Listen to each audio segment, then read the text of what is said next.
Ave Maria, cheia de graça, o Senhor é convosco. Bendita sois vós entre as mulheres, e bendito é o fruto de vosso ventre, Jesus.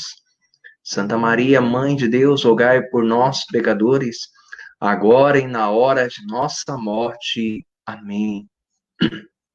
Eis aqui a serva do Senhor, faça em mim segundo a vossa palavra. Ave Maria, cheia de graça, o Senhor é convosco. Bendita sois vós entre as mulheres, e bendito é o fruto de vosso ventre, Jesus. Santa Maria, Mãe de Deus, rogai por nós, pecadores, agora e na hora de nossa morte. Amém. E o Verbo se fez carne e habitou entre nós. Ave Maria, cheia de graça, o Senhor é convosco. Bendita sois vós entre as mulheres, e bendito é o fruto de vosso ventre, Jesus. Santa Maria, Mãe de Deus, rogai por nós, pecadores, agora e na hora de nossa morte. Amém. Rogai por nós, Santa Mãe de Deus, para que sejamos dignos das promessas de Cristo. Amém. Boa noite, povo de Deus, boa noite, querido irmão, boa noite, querida irmã. Já quero, nesse início, já convidar você aí compartilhando essa live, porque bênção de Deus está por vir sobre as nossas vidas. Convido você a marcar os seus amigos, a copiar o link, mandar para os grupos da família, mandar para os irmãos queridos, para que mais pessoas nessa noite possam ser alcançadas, abençoadas. Hoje nós faremos uma noite diferente das outras. Estarei aqui rezando com meu irmão Márcio Matos, lá da cidade de São Paulo. Márcio Matos, depois ele vai se apresentar. Ele é professor em Mariologia, missionário católico, carismático, irmão muito querido que eu tenho na fé, e quero convidar você a compartilhar, para que mais pessoas hoje possam ser alcançadas. Querido irmão, querida irmã, se você já ama Nossa Senhora, eu quero convidar você a se apaixonar por ela ainda mais. Como diz Santo Agostinho, só podemos amar aquilo que nós conhecemos. Então, quero hoje, de uma maneira particular, dia de Nossa Senhora do Carmo, levar a você a uma dimensão de conhecimento da Santíssima Virgem Maria, para que você possa se apaixonar ainda mais pela essa grande mãe de Deus e também a nossa mãe Maria Santíssima. Querido irmão, querida irmã, quero acolher com muita alegria o Cícero Pedro. Deus te abençoe, irmão querido. Deus abençoe a Verônica Lima. Deus abençoe também a Maria Garcia. Deus abençoe você, minha irmã. Salve Maria Imaculada. A Jusilene Rocha, Deus te abençoe, Deus abençoe a sua família. A Célia Linco, irmã querida na fé, Deus te abençoe. A Ellen, Cíntia, Deus abençoe você, Deus abençoe a sua família. O Aparecido, irmão querido, saudade de você, irmão. A sua esposa, Júlia, toda a sua família, aí de Campinas, Parque Anchieta, povo querido, povo amado de Deus. A Alessandra, Deus te abençoe, Alessandra, Deus abençoe a sua família. Ana Cláudia Camargo, seja muito bem-vinda, minha irmã. Boa noite, salve Maria Imaculada. A Gilda Passos, Deus te abençoe, Gilda. Deus abençoe também a Célia Ramos. Deus abençoe você e toda a sua família. A Maria Isabel, seja muito bem-vinda, minha irmã. O Givani, Deus te abençoe, meu irmão. Se eu não me engano, ali de Sarapuí, diocese de Itapetininga. Padre Sirlei, povo muito querido de Sarapuí, a Grace, Deus te abençoe, Graci, Deus abençoe a sua família. Estarei rezando pelas suas intenções, estarei colocando aos pés Nossa Senhora as suas intenções, tudo aquilo que você traz no seu coração, colocarei aos pés da Santíssima Virgem Maria nessa noite. Querido irmão, querida irmã, você que está se achegando, vai compartilhando, vai compartilhando. Logo mais em instante, o Márcio estará aqui conosco. Ele está dando uma pausa, saiu ali para beber uma água, estava dando aula e agora está adentrando e para rezar conosco nessa noite, orar conosco nessa noite, levando a gente a uma dimensão acerca da Santíssima Virgem Maria. Jocely Lima, Deus te abençoe, minha irmã. Deus abençoe também a Regivânia,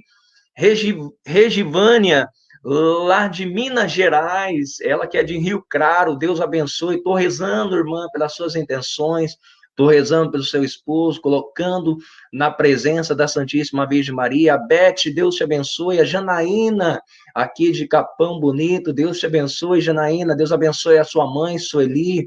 Deus abençoe o Wellington. Deus abençoe a Gi, lá de Joinville. Deus abençoe o seu esposo, Fernando, a Ana Maria Almeida. Deus te abençoe, minha irmã, seja muito bem-vinda. A Juliane, Deus te abençoe, Juliane, Deus abençoe a sua família. Renata, Deus te abençoe, Renata, salve Maria. Salve Maria, irmã, Deus te abençoe. A Adriana, irmã querida, Deus te abençoe, a paz de Jesus. A Elaine, Deus te abençoe, Elaine, Deus abençoe a sua família. Sandra, Deus te abençoe também. Vamos lá, quem está chegando, a Jaqueline, irmã querida, Deus abençoe você lá de Araras, povo querido, amados de Deus de Araras. A Cristina, Deus te abençoe, Cristina, Deus abençoe a sua família, se não me engano, ali da Diocese de Amparo, povo querido de Amparo, Deus abençoe a Elaine, a Joseli, Deus abençoe, vamos lá, quem está chegando aí, a Renata, Deus abençoe, a Lúcia, Deus te abençoe, Lúcia, Deus abençoe o César Batista, vamos lá, quem está chegando, e povo querido, vamos lá, querido irmão, querida irmã, Jussara de Tietê, Deus abençoe, Jussara, Deus abençoe a sua família, estou rezando por você, irmã, estou rezando também pelas suas intenções. Hoje queremos pedir a intercessão de Nossa Senhora do Carmo, a Vanilda de Fátima, Deus te abençoe, a Marcelina, Deus te abençoe, minha irmã, Deus abençoe a sua família, Deus abençoe a Edna Santos de Itaí, povo querido de Itaí, saudade de vocês, Deus abençoe, Edna, Deus abençoe também esse povo tão amado da nossa diocese querida de Itapeva. Luciana, Deus abençoe, Luciana, Deus abençoe a Luciana, irmã querida na fé, Deus abençoe cada um de vocês que está chegando nessa noite para rezar conosco, a Regina Oliver, Deus abençoe, salve Maria Imaculada, irmã, salve Maria, querido irmão, querida irmã, vai colocando o seu nome, vai colocando a sua cidade, a Maria Elza, seja muito bem-vinda, a Beth, o Marcos do Fogo, lá de Campinas, Deus te abençoe, meu irmão, Deus abençoe, profeta de Deus, servo da Imaculada, César Batista, Deus te abençoe, Santo André, Grande São Paulo, Márcia Carvalho, Deus te abençoe, Letícia Ferreira, Deus te abençoe, Deus abençoe a sua casa, a sua família,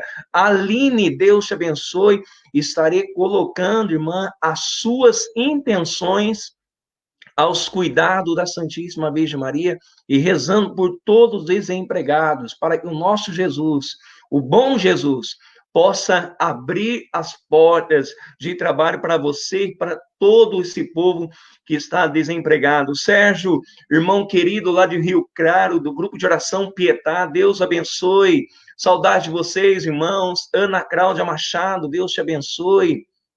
Deus abençoe também a Mariana.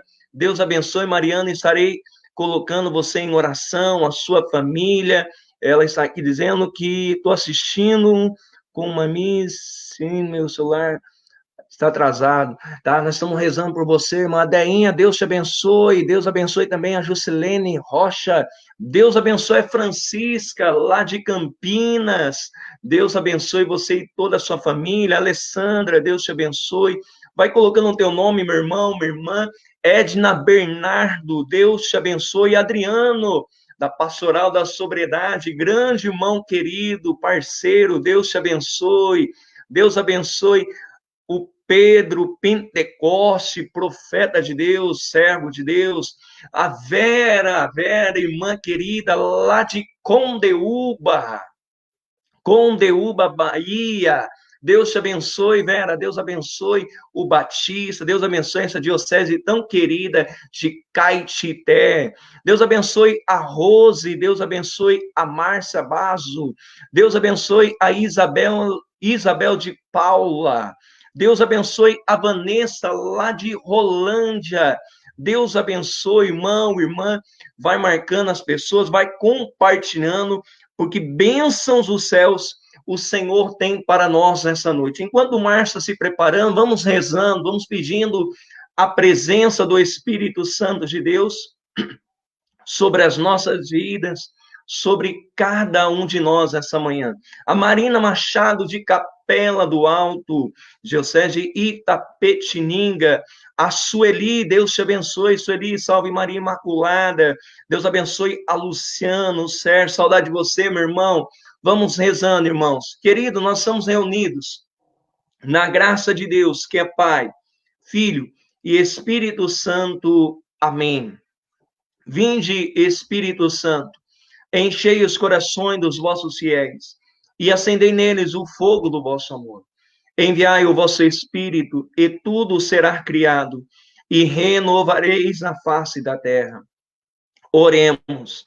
Ó Deus, que instruísse os corações dos vossos fiéis com a luz do Espírito Santo, fazei que apreciemos corretamente todas as coisas, segundo o mesmo Espírito, e gozemos sempre da sua consolação, por Cristo Senhor nosso. Amém. Amado de Deus, amada de Deus, queremos pedir que essa noite seja mesmo uma noite de bênção, uma noite de muita graça sobre as nossas vidas nessa noite, que Nossa Senhora mesmo passe à frente, acolhendo os nossos pedidos, acolhendo todas as nossas necessidades, mas principalmente quero pedir que Nossa Senhora possa nos levar nessa noite a um verdadeiro encontro com nosso Senhor Jesus Cristo. Levarmos a um verdadeiro encontro com nosso Senhor Jesus Cristo e ao levarmos nesse encontro que Nossa Senhora também possa nos dar a graça de podermos experimentar nessa noite um verdadeiro Pentecoste. Que o amor de Deus seja inflamado nessa noite no meu e no teu coração, através da Santíssima Virgem Maria. Quero acolher com muita alegria nessa noite um irmão que eu tenho um grande carinho por ele, uma admiração muito grande pelo seu ministério. Márcio, seja muito bem-vindo, meu irmão querido. Salve Maria Imaculada, irmão. Salve Maria Imaculada, irmão. Como é que tá? Tudo bem? Com a graça de Deus. Tudo na graça, irmão. Graças a Deus, batalhando bastante, né? Graças a Deus estamos aí na luta, nesse tempo, evangelizando de uma maneira diferente, de uma maneira nova, que a gente não estava tão acostumada, mas a evangelização não pode parar, né, irmão? Verdade, verdade. Agora é hora de novos meios de evangelização. Márcio, tem muitos irmãos aqui do Rio Grande do Sul, Santa Catarina. Eu não sei se você já andou por essas bandas, né? Você que é um missionário também, andou por esse Brasil. Bastante gente de Minas Gerais, São Paulo, Paraná, bastante gente. Tem irmãos aqui também de Londres rezando conosco. Irmãos também do Paraguai rezando conosco também nessa noite. Então, se apresenta para nós, irmãos, para que as pessoas possam te conhecer, saber quem que é o Márcio Matos, esse irmão tão querido nosso aí. Boa noite, pessoal. Rio Grande do Sul, estive na Diocese de Pelotas, muitos anos atrás. Boa noite, pessoal. Meu nome é Márcio Matos, eu sou leigo, sou casado, tenho uma filha. Estou há 25 anos na Renovação Carismática, mas sou teólogo e professor. Sou especializado em Sagrada Escritura, especializado em cultura judaico-cristã, teologia e história, e também em comunicação e oratória. Minha área de pesquisa preferencial é Maria, eu leciono Mariologia, escrevo sobre o assunto, sou autor de alguns livros sobre Maria. E estou na estrada falando de Maria, levando nossa mãe para tudo quanto é canto e falando de Jesus também, é claro, sempre. Amém. Não tem como, né, Márcio? Amar Jesus e não amar Maria, né? Não tem como separar um do outro. Os dois sempre precisam estar junto para nós. Eu tenho isso comigo. Um padre uma vez disse assim: aonde está Jesus, está Maria. Desde o momento em que os magos adoraram Jesus até o Calvário, os dois juntos. Enquanto Jesus esteve nessa terra, Nossa Senhora e também Jesus caminharam junto. E muitas vezes, muitas pessoas, por não compreender essa dimensão, às vezes acabam até achando que a gente idolatra Nossa Senhora, acabamos colocando ela à frente de Jesus, e pelo contrário, ela tem um lugarzinho dela, e Jesus tem o seu lugar também nas nossas vidas e também na história da igreja. Com certeza. Eu vou mais longe ainda. Maria está junto com Jesus desde o momento em que ela diz: faça-se em mim secundum verbum tum, segundo a tua palavra, e até o momento da ascensão, quando ele vai. Agora, tem um detalhe que muita gente não sabe, e eu vou lançar algumas provocações aqui, porque eu leciono Mariologia, né? Então, quem quiser estudar comigo depois vai saber como fazer. Então, vou lançar algumas provocações, porque eu quero que o povo pense.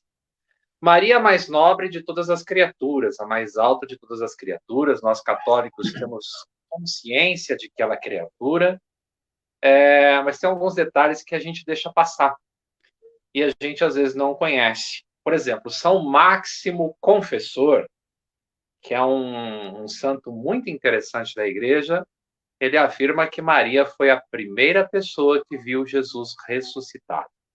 Ela estava lá no momento da ressurreição. Agora não vou contar mais nada sobre isso, só quem estudar comigo, depois a gente conversa. Amém. Irmão, irmã, você já percebeu que a gente vai tratar assuntos sobre Nossa Senhora, que andando por esse Brasil eu vejo tantas coisas, pessoas têm dúvida, pessoas que muitas vezes até amam a igreja, mas muitas vezes têm medo de pedir a Nossa Senhora, recorrer a ela, também tem medo de ter uma devoção particular a Nossa Senhora. O Márcio, ele, através da rede social, também foi provocado, assim como eu, evangelizar ele como professor e dar curso nas paróquias, aonde chama, onde ele sempre vai. Ele também está fazendo curso pela internet e assim sucessivamente. Ele abriu esses dias atrás uma turma, eu ajudei também a preencher ali com alguns nomes, e uma daquelas pessoas, não sei se partilhou com o Márcio, era uma pessoa que era evangélica, e ela era católica por causa do seu esposo, e ela não, igualzinho ela dizia: Marlon, eu vou fazer, mas eu não vou me identificar com Maria. E na primeira aula, me chamou no particular e disse: irmão, o que é isso? Aí eu deixei ela falar e ela disse: irmão, tudo que eu aprendi na escola dominical mudou a minha mente, mudou a minha forma de pensar, de rever as coisas, e eu vou fazer o curso. Já está quase acabando o curso, falta acho que 1 ou 2 aulas, e essa irmã disse assim: irmão, eu estou rezando o rosário todo dia. O meu esposo tinha uma imagenzinha lá no guarda-roupa dele, drento, e olha que eu sou católica. Olha, irmãos, católicos. E olha que eu sou católica. Agora não tenho imagenzinha, não. Eu comprei uma imagenzona. Eu quero que Nossa Senhora tenha um lugar predileto na minha casa, na minha família, porque a partir de hoje eu serei uma católica de fato. Então, Márcio, eu quero que você fique livre, irmão. Quero somente rezar uma Ave Maria por você, que você possa ser mesmo um canal da graça de Deus para tantos irmãos que rezam conosco toda segunda e quinta-feira, aqui através dessa página, e também todo dia de manhã nós fazemos um momento oracional. E eu queria, nesse dia de Nossa Senhora do Carmo, assim como a gente conversou, fazer uma noite diferente, porque Eu penso que não tem como amar algo que a gente não conhece. Já dizia Santo Agostinho, né? Santo Agostinho já é muito. Ele que era um homem que estudava, para mim, um dos maiores teólogos de todos os tempos. Santo Agostinho está acima de todos, né? Porque todos vão ter alguns pensamentos ligados a Santo Agostinho. Então, ele vai dizer que não tem como amar algo que você não conhece. Então, eu penso que não tem como amar Maria, ter uma devoção mariana, se você não a conhecê-la. Conhecer quem ela foi, conhecer o papel dela na salvação, conhecer o papel dela no dia de hoje também na salvação. Então, que você seja canal de graça para muitos irmãos nessa noite. Eu vou estar aqui rezando, intercedendo junto com você também. Vamos estar aí fazendo essa noite tão abençoada para esses irmãos. Ave Maria, cheia de graça, o Senhor é convosco. Bendita sois vós entre as mulheres, e bendito é o fruto de vosso ventre, Jesus. Santa Maria, Mãe de Deus, rogai por nós, pecadores, agora e na hora de nossa morte. Amém. Eu quero pedir a intercessão dos anjos sobre a vida de tantos irmãos que estão rezando conosco nessa noite, pela sua internet, e também pela conexão do Márcio, a minha, para que nada possa atrapalhar o agir e o operar de Deus na vida de tantos irmãos do norte ao sul, de oeste ao leste desse país, que estarão conosco nessa noite e estarão também depois assistindo essa live que ficará postada aqui. Santo anjo do Senhor, meu zeloso guardador, se a ti me confiou a piedade divina, sempre me rege, me guarde, me governe, me ilumine. Amém. Márcio, meu irmão querido, fica à vontade, irmão. Olha, eu acho que uma das primeiras coisas que a gente tem que fazer para Maria, a gente começa no catecismo da igreja. Porque, para mim, eu acho que o que mais falta ao povo católico é ser a própria fé. Quando o povo católico não conhece a própria fé, surgem daí as dúvidas, os enganos e também as influências, né, que vêm de outros lugares, de pessoas próximas que não são católicas e que aí trazem algumas ideias e essas ideias vão misturando, bagunçando a cabeça dos católicos. Então eu queria começar com um parágrafo do catecismo. Vou ler para vocês, parágrafo 488. O catecismo da igreja então ensina assim: desde toda a eternidade, Deus escolheu para ser mãe de seu filho uma filha de Israel. Uma jovem judia de Nazaré, na Galiléia, uma virgem desposada com um varão chamado José, da casa de Davi, e o nome da virgem era Maria. Então eu queria começar aqui. Maria é a escolhida de Deus. É a escolhida de Deus não ao acaso. A gente escuta muito as pessoas dizendo assim: ah, se não fosse Maria, poderia ter sido uma mulher qualquer uma outra, porque na verdade Deus só usou de Maria, sei lá, como uma espécie de barriga de aluguel, coisa assim. Não, isso não é verdade. Deus não faz nada ao acaso. Deus não faz nada de qualquer forma, de qualquer jeito. Nós até podemos fazer as coisas de qualquer jeito, mas Deus não. Então é importante que você entenda o que diz o catecismo. Desde toda a eternidade, Deus a escolheu. Ele a escolheu desde sempre. Sabe o que significa? Significa que Deus fez Maria para isso. Eu não sei se você conhece o livro do Gênesis, mas se você for lá no livro do Gênesis, no capítulo 3, no versículo 15, vai estar escrito assim: Deus vai dirigir a palavra à serpente, logo após a serpente ter seduzido o ser humano ao pecado. E ele vai dizer assim: porém, disputa entre ti e a mulher, entre a tua descendência e a dela. Esta lhe esmagará a cabeça e tu lhe ferirás o calcanhar. Quando Deus diz para a serpente: eu colocarei disputa entre ti e a mulher, essa mulher a que Deus se refere é Maria. A descendência dessa mulher, que vai esmagar a cabeça da serpente, é Jesus, que vai ter o calcanhar ferido, que vai realmente ser ferido na sua carne e ferido de morte, mas que vai vencer. É Jesus quem de fato na cruz vence o pecado, a morte e o diabo.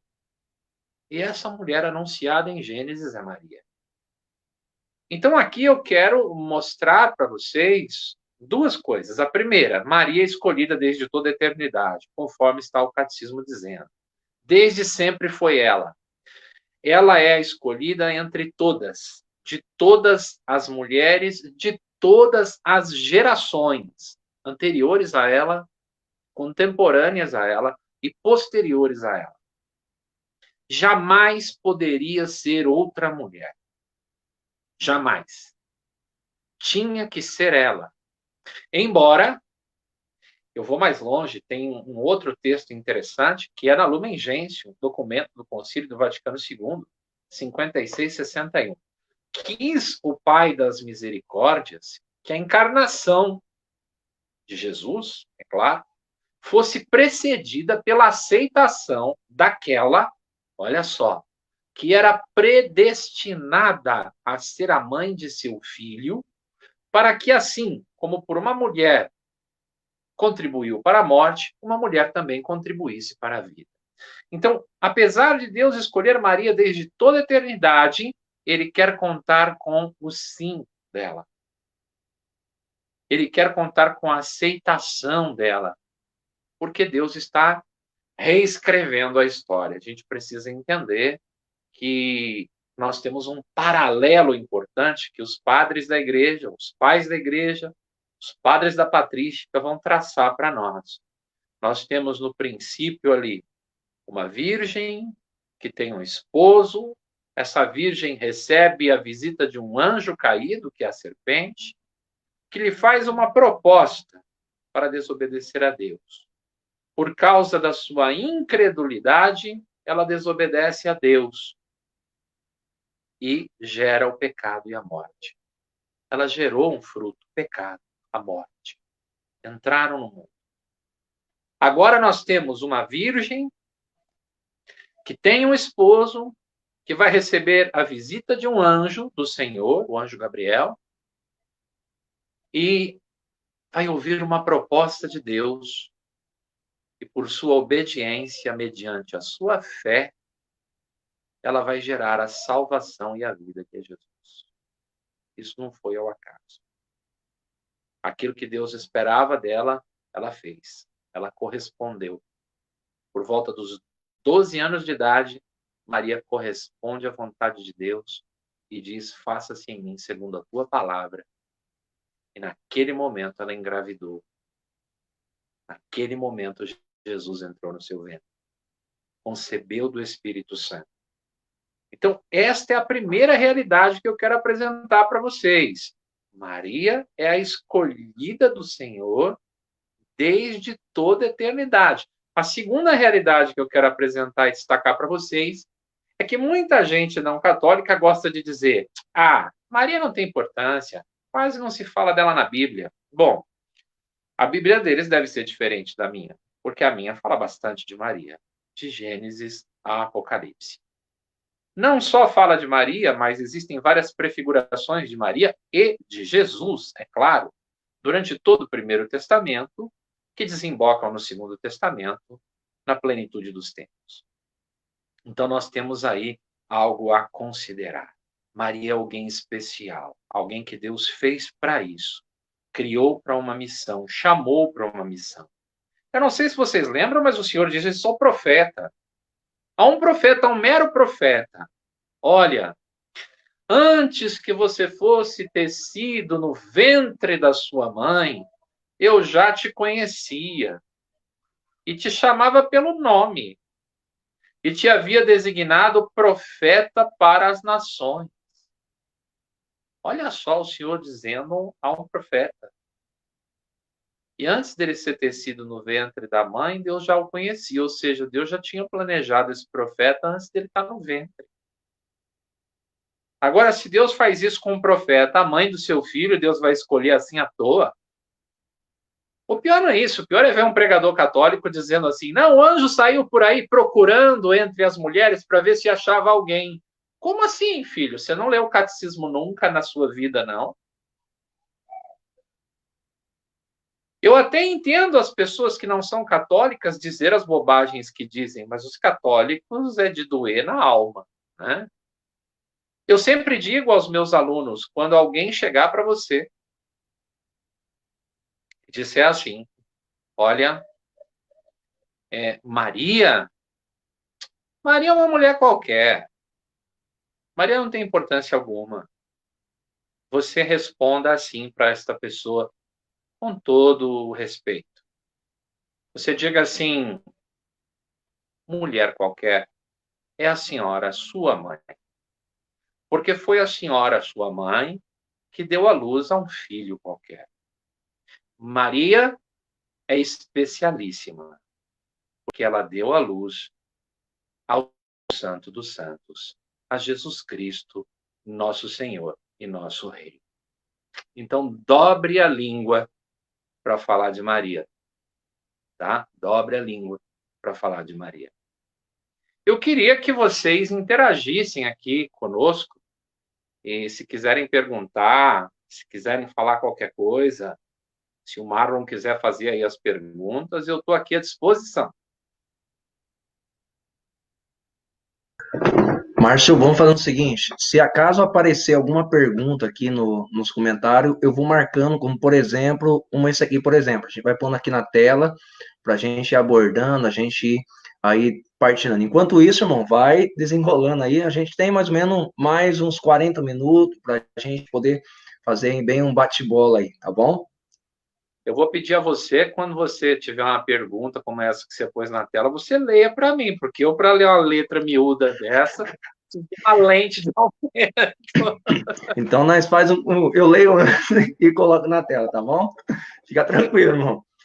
Pelo que eu vi Tá aqui, bom. mais ou menos, alguns comentários aqui, recebi alguma mensagem aqui no WhatsApp também, as pessoas aqui estão, nossa, não sabia acerca disso. Até o do profeta, como você falou, a do profeta Jeremias aqui, Sim. algumas pessoas falaram assim, estou surpresa com isso, né? Porque é algo assim que vamos dizer assim, os nossos irmãos, eles valorizam tantos os profetas, né? Como, por exemplo, Abraão, Sara, Noemi, e assim sucessivamente, Ruth, né? Mas quando chega Maria, Nossa Senhora, pula. Vai entender, né?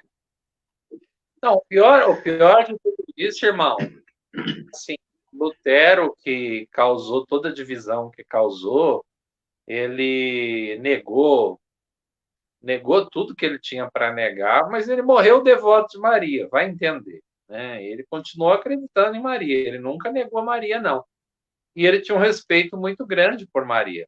E às vezes me assusta um pouco a falta de respeito, porque eu acho que o mínimo do mínimo do mínimo seria que o não católico, os nossos irmãos separados, tivessem respeito por aquela que foi a mulher santa que andou nessa terra, a mulher que foi a portadora de Deus, que trouxe Deus no seu ventre, aquela que se tornou a mãe de Deus, né?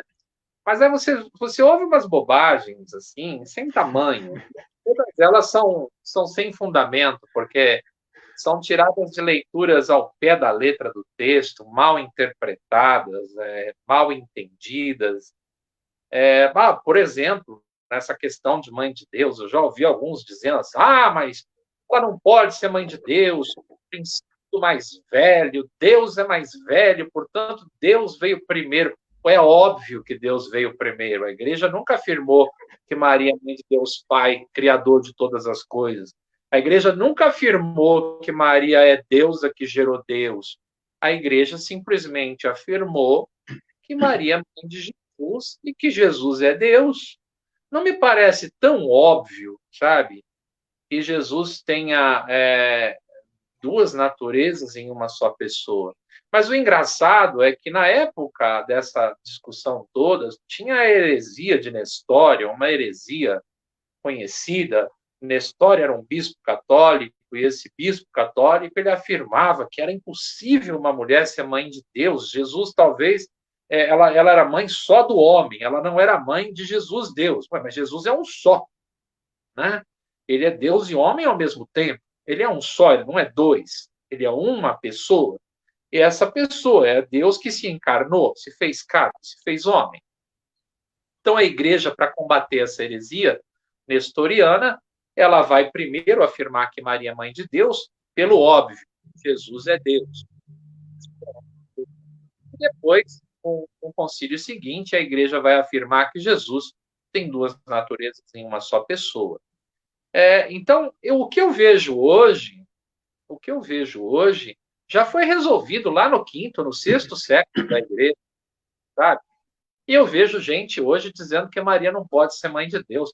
O pessoal está repetindo uma heresia nestoriana 1.500 anos depois da heresia ter sido refutada. Pelo amor de Deus, cria um argumento novo, pelo menos. Vai copiar uma heresia de 1.500 anos atrás que já foi refutada. Cria um argumento novo, pelo menos, para a gente ter o que discutir. Não vem com essas histórias antigas e já resolvidas, né? Não, imagina que não sei o quê. É falta de interpretação, de interpretar da forma correta. A igreja simplesmente afirma que Maria é mãe de Deus porque Jesus é Deus. É tão simples e tão óbvio às vezes. Se a gente for lá na Anunciação do anjo Gabriel à Virgem Maria, em Lucas 1, 26, fica claro, né? O anjo chega, fala para ela, ave cheia de graça, olha só que coisa maravilhosa, é o único ponto da Bíblia que acontece essa saudação desta forma. Cheia de graça, desta forma, querrare tomene no grego, gratia plena no latim, só acontece aí. Ah, mas Estevão também é mencionado lá em Atos como cheio da graça. Lá o verbo é outro, lá é transitório, passageiro, Maria cheia da graça, de forma plena e absoluta. Veja, é importante entender uma coisa. São Tomás de Aquino faz uma observação fantástica, né? São Tomás de Aquino diz que o único ponto da Escritura onde um anjo se prostra diante de um ser humano é na Anunciação. Eu acho tão interessante isso, eu acho tão bonito e tão profundo, porque é o único momento em que o anjo presta honras a um ser humano. Em todos os momentos das Escrituras, você pode pegar o Primeiro Testamento inteirinho, sempre que aparece um anjo, é o ser humano quem presta honra a ele. O ser humano que se prostra, é o ser humano que às vezes cai desfalecido, né? Desmaia lá diante do anjo, de tão belo que é o anjo, de tão glorioso que é. Né? Você vai ver relatos ali, eu senti desfalecer, as forças me foram, teria morrido se ele não tivesse me tocado, né? E teria mesmo. Agora, quando o anjo aparece diante de Maria, coisa muda de figura. É o anjo quem se prostra. Porque o anjo chega diante dela e ele diz, ave cheia de graça. E aí talvez você chegue à conclusão daquele que lê o texto ao pé da letra, né? Você vai ler o texto ao pé da letra, tem gente que pensa que a Bíblia foi escrita... eu acho engraçado. Né? O padre Paulo costuma dizer que tem gente que pensa que a Bíblia caiu do céu com zíper e tudo. Eu penso que tem gente que pensa que tinha um cara sempre do lado com papel e caneta na mão, escrevendo tudo o que acontecia, né? Não é assim, gente. Pelo amor de Deus. Mas vamos lá. Não está escrito que o anjo se prostrou.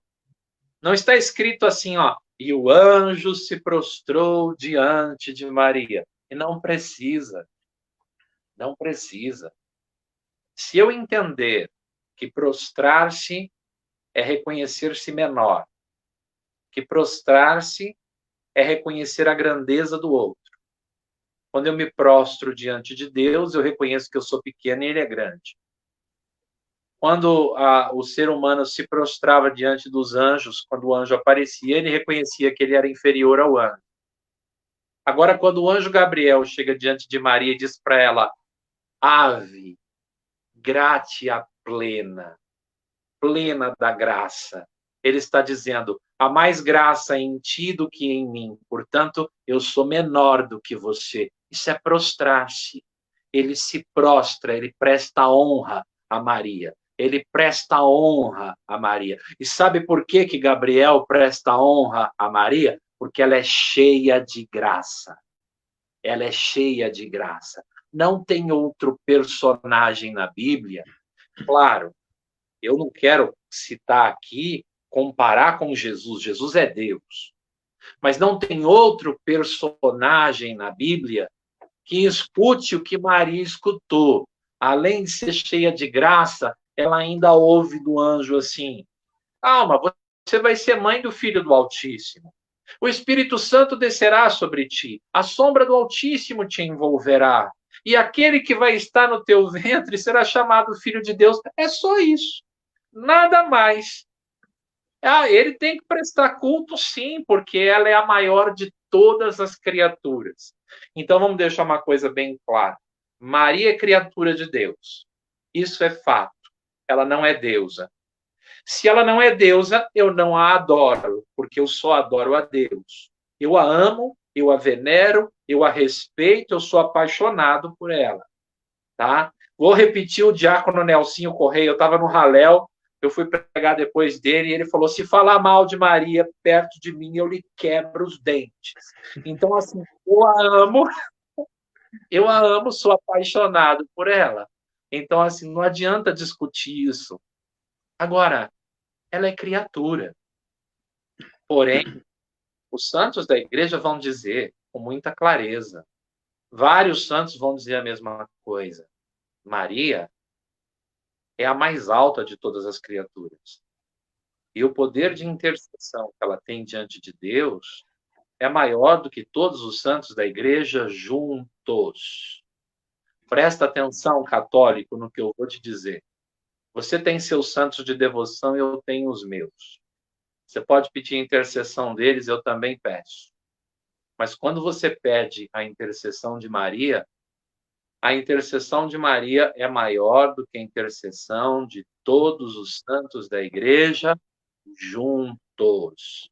É uma baita intercessão. Intercessão como essa não é qualquer coisa, não, filho.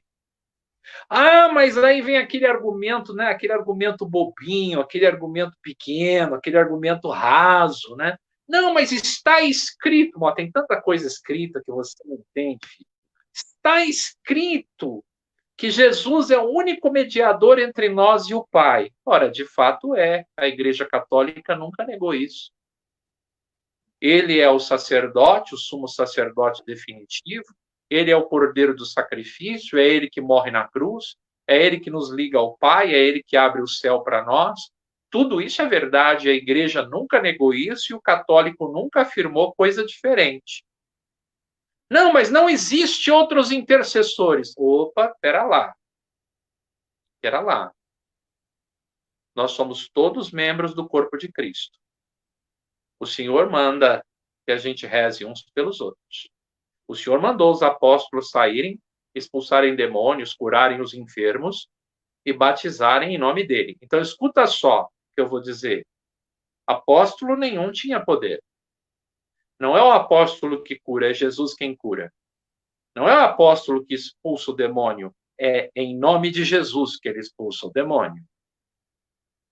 Então, quando um apóstolo obedecia o mandato de Jesus e impunha a mão sobre alguém e orava para esta pessoa ser curada, sabe o que ele estava fazendo?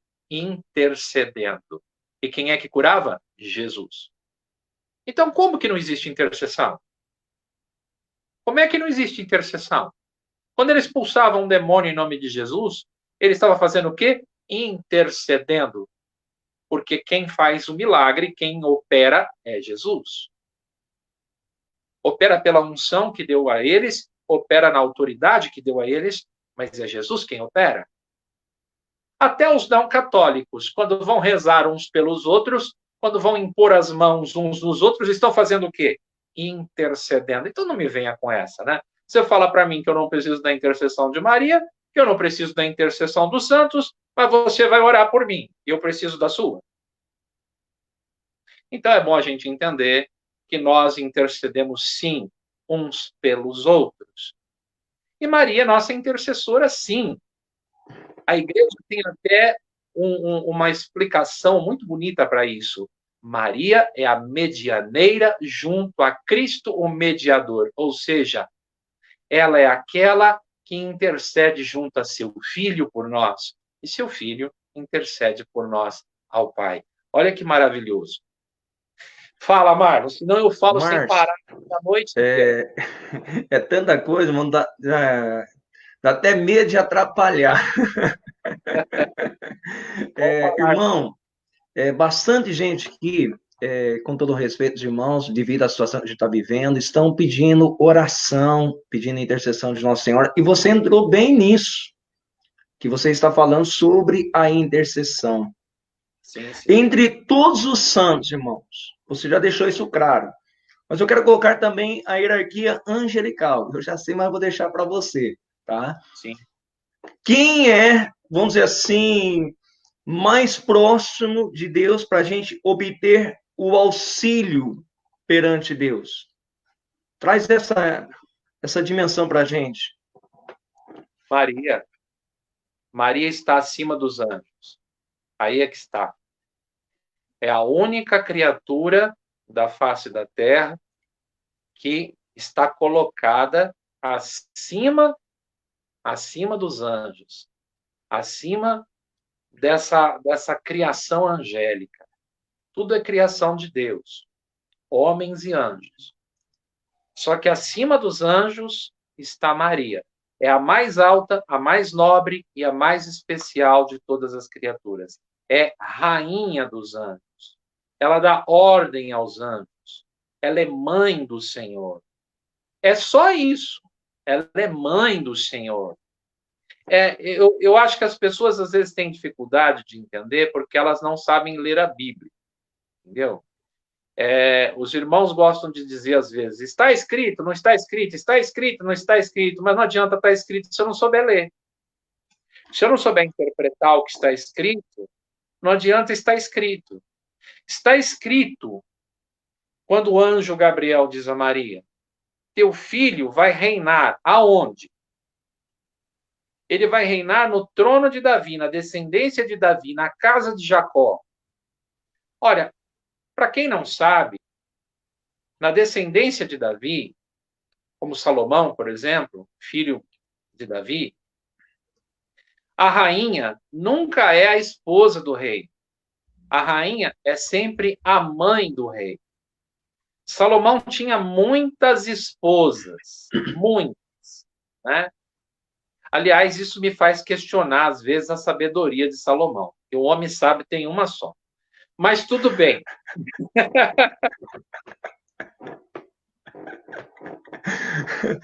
Oh, Deus! Veja só, Salomão tinha muitas esposas, mas nenhuma delas era sua rainha. A rainha era a mãe do rei. E nós vamos ver isso no texto, no livro de Reis. Ele manda colocar um trono para ela, quando ela entra, ao lado dele. Um dos irmãos dele vai pedir a ela, olha, eu quero casar com tal moça, vai lá e fala com ele para mim, porque ele não lhe recusa coisa alguma. Olha a lição que a gente está tendo ali, ó. Quando Maria pede, Jesus não recusa. Quando Maria pede, Jesus não recusa. Até porque Maria só vai apresentar diante de Jesus os pedidos que forem justos, que forem santos, corretos, não é? Não adianta pedir bobagem, porque também não é assim, não é bagunçado o negócio desse jeito, né? Mas tudo que for correto... É que tem muitos irmãos que assistem o Auto da Compadecida, né? E aí sai bobagem. Aí tá explicado algumas coisas, né? Mas, Márcio, é interessante, irmão, você falou aí acerca de Nossa Senhora, ela está entre todos, né? Ela está acima. Cristo é cabeça, isso não se discute. Cristo, Jesus é cabeça. Nós somos o corpo. Livro dos Cânticos, se eu não me engano, se eu errar, me corrija, né? Você é professor. Diz que abaixo da cabeça está o pescoço, né? Então, Eu penso que Maria, ela é o pescoço do corpo humano, o corpo da igreja. Vamos dizer assim, o corpo da igreja, Cristo é a cabeça, Maria é o pescoço e nós somos o resto. É certo isso, Márcio? Ou é errada essa interpretação assim na Sagrada Escritura? Não, de certa forma, sim, irmão. De certa forma, sim, desde o ponto em que ela nos liga a Jesus. A gente vai encontrar num livro chamado Maria Medianeira de Todas as Graças algumas situações que ele lembra o Papa Leão XIII, e o Papa Leão XIII afirma, citando a tradição da Igreja, que todas as graças passam por intermédio de Maria, por meio de Maria. Ele diz que há uma espécie de regra. A graça vem de Deus Pai a Jesus, de Jesus a Maria e de Maria para nós, tá? É mais ou menos assim para simplificar a coisa. Quem quiser aprofundar o negócio, eu já disse, vai ter que estudar, não vai ter conversa. Não vai ter que estudar mesmo. Aí me procura depois que a gente vai estudar. Agora, é interessante a gente entender que Maria tem um poder de intercessão todo especial diante de Jesus, porque ela é mãe dele. E não só porque é mãe, mas porque também esteve ao lado dele o tempo todo. Pensa, se tem alguém fiel é Maria. Se tem alguém que está com Jesus nas horas difíceis é Maria. Na hora da cruz, os apóstolos fogem todos. Fica João só. Nós temos aos pés da cruz Maria, a irmã de Maria, esposa de Cleófas, Maria Madalena, João, mas a mãe está sempre ali. Quando Jesus olha para baixo, o seu consolo é encontrar os olhos da mãe. Maria está sempre com ele. E essa fidelidade, essa união dos corações, do Imaculado Coração ao Sagrado Coração, ela é muito profunda. Então, Maria é realmente a medianeira junto a Cristo mediador. Ela pede, ele atende, sabe? O que me fascina, Márcio, acerca assim, do Magnífica, é um versículo assim, o Senhor olhou para a humildade da sua serva, e por isso a exaltou.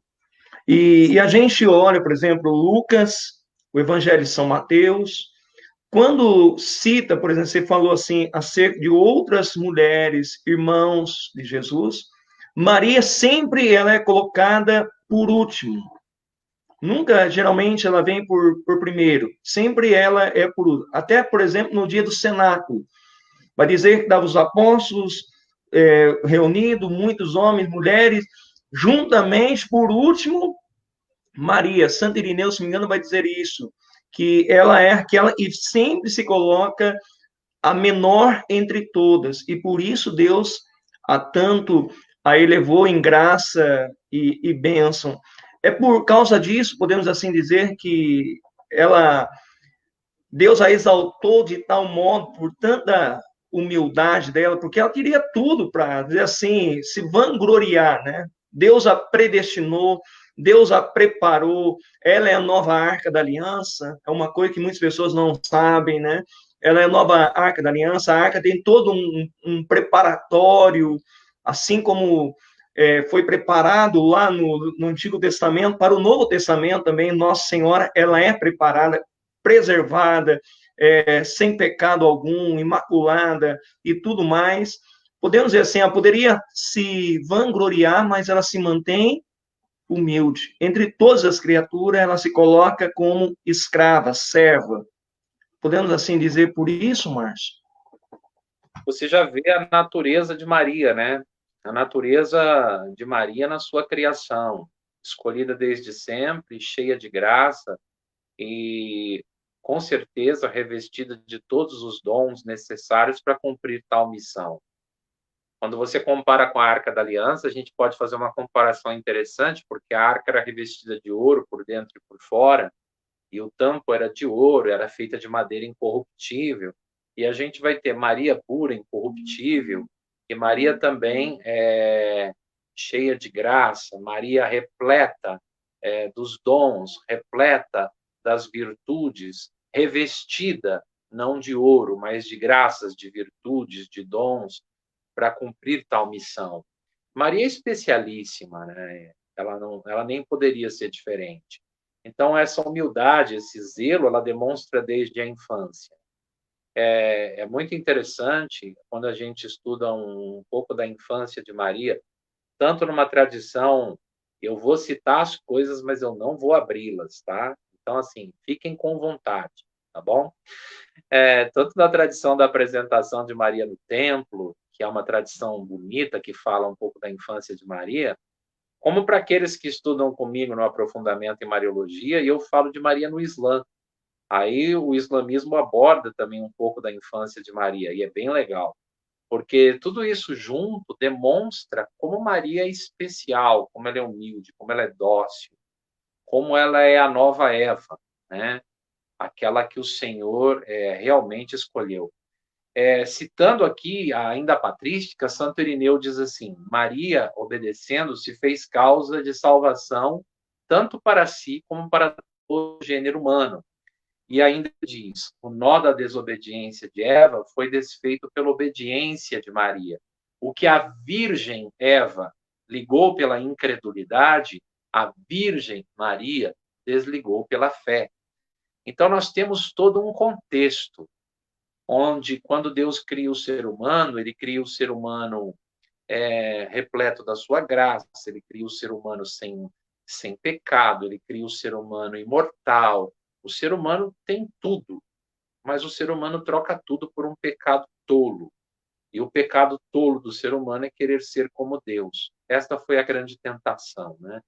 E até hoje é a tentação que muitos caem, querem ser como Deus, né? Tá cheio disso por aí hoje. Eu acho que é a base de tudo quanto é pecado, querer ser como Deus. E Maria, ela é justo o oposto de tudo isso. Ela é nova Eva, e aí eu preciso explicar, porque senão vai ficar no vazio e ninguém vai entender. Eva não é nome próprio, né? Eva é uma palavra hebraica, Havá. E Havá significa mãe dos viventes, tá? Então, dizer que Maria é nova Eva quer dizer que Maria é a mãe dos novos viventes, renascidos agora pelo batismo em Cristo Jesus. Então, quando Jesus está lá na cruz e ele olha para ela e diz para João, né, olha, de hoje em diante eis aí tua mãe, mulher, de hoje em diante eis aí o teu filho, ele está dizendo isso, que agora ela é mãe dos viventes, ela é nova Havá, ela é nova Eva. Onde Eva desobedeceu, Maria obedeceu. Onde houve incredulidade, agora existe fé. Onde se gerou o pecado e a morte, agora se gera a salvação e a vida. Então é muito importante entender Maria dessa forma. Maria repleta da graça de Deus, cheia de virtudes e sempre sendo humilde, dócil e obediente a Deus. Basta você pensar que Maria também tem uma outra palavra grega, panagia, ela nunca pecou, ela passou a vida inteira sem pecado. Então, é alguém incomparável. Eu ia deixar para depois essa pergunta, mas aqui um irmão perguntou uma coisa, eu vou fazer a pergunta dele e logo em seguida já vou emendar o outro, que também já é ligado, né? Vamos Tá bom. lá. Com quantos anos, mais ou menos, que José tinha quando ele casou-se com Maria? Entre 20 e poucos e 30 anos no máximo. Então, Tá? tá. José não é velho, não é viúvo e não tem filhos de um casamento anterior. Você não pode querer sustentar a fé católica a partir de escritos apócrifos, tá? Nós temos que vasculhar a tradição e encontrar fundamento. Então, quando eu falo isso para vocês porque eu estive em Jerusalém, estudei lá, estive na casa de José, conheço a tradição, confirmei isso com os meus professores. A tradição vai indicar que José ele está na idade de casar, a idade de casar. Então, ele tem, por aí, entre 18, 20 e poucos anos a 30 anos. É um varão chamado José, da estirpe de Davi. Não é um velho, não é um viúvo e não tem filhos de um casamento anterior. Tudo isso é baseado num apócrifo do proto-evangelho de Tiago mas é apócrifo porque não é canônico, e não é canônico porque a igreja não reconheceu como inspirado e legítimo. Se o fosse, estaria na Bíblia. E só pelo fato de não estar na Bíblia, então já não serve para nós como uma referência total e plena, tá bom? Então, eu estou apontando uma tradição que é mais segura do que esse texto apócrifo.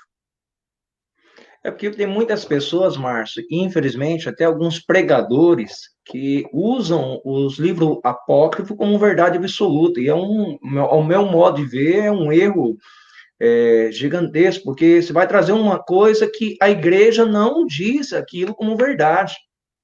E eu digo assim, a gente perde até tempo estudando uma coisa, sendo que a gente tem que estudar mais isso, entre aspas, e também a tradição da igreja e também o magistério da igreja, que são a nossa fé.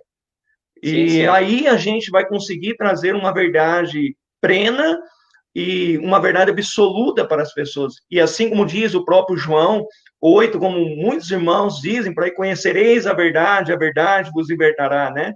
Então conhecereis a verdade, e a verdade plena, a verdade absoluta, e vos libertará do erro, do engano, que muitas vezes tem levado tantas pessoas à perdição.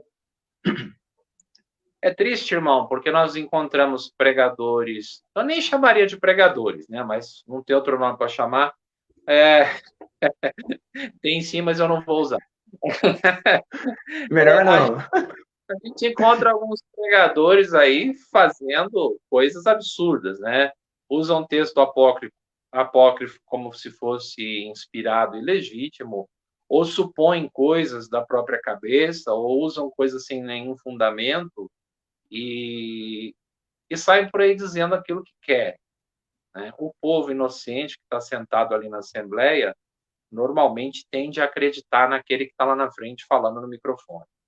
Isso é um risco muito sério, muito sério. Então, assim, nós temos um tripé que sustenta a nossa fé, que você acabou de citar. Esse tripé é a Sagrada Escritura, é a Sagrada Tradição e o Sagrado Magistério. E se nós estivermos aí confiados a este tripé e entendermos a nossa fé, compreendermos a nossa fé, nós não nos desviamos. A nossa fé é muito bonita, é muito rica, e você pode aprender muita coisa que você não sabe, mas que os santos da igreja abordaram, que os pais da igreja abordaram, que está em documentos, em tradições antigas, que a igreja sempre acreditou. E aí você tem o fundamento correto. E nós temos também algumas linhas teológicas. Então, às vezes, você tem uma linha teológica aí que é mais ideológica do que teológica, que mistura elementos que não são do cristianismo, que desvia as pessoas da fé, que quer supor isso ou supor aquilo, e que às vezes não sabe explicar o óbvio, né? Tem algumas coisas que são óbvias. Um dos debates talvez mais tolos que a gente vê é aquele que nós somos acusados toda hora, quando pega nos textos, de novo, um pedacinho do texto, tira do contexto, interpreta como quer. Ah, não, mas está escrito irmãos de Jesus, então José e Maria tiveram outros filhos. Então, se José não era viúvo, não era velho, então eles tiveram outros filhos, eles dois, como casal. Não. A igreja tem uma coisa chamada dogmas de fé. E os dogmas de fé nada mais são do que uma interpretação absolutamente correta da revelação. E essa interpretação tem caráter pleno, ou seja, a igreja entendeu de forma perfeita, correta, definiu, acabou. Eu vejo teólogos, às vezes, dizendo, não, mas o dogma pode ser discutido. Não, não pode ser discutido não, filho. O magistério da igreja definiu, está definido, ponto final e acabou. O dogma não muda, mude você.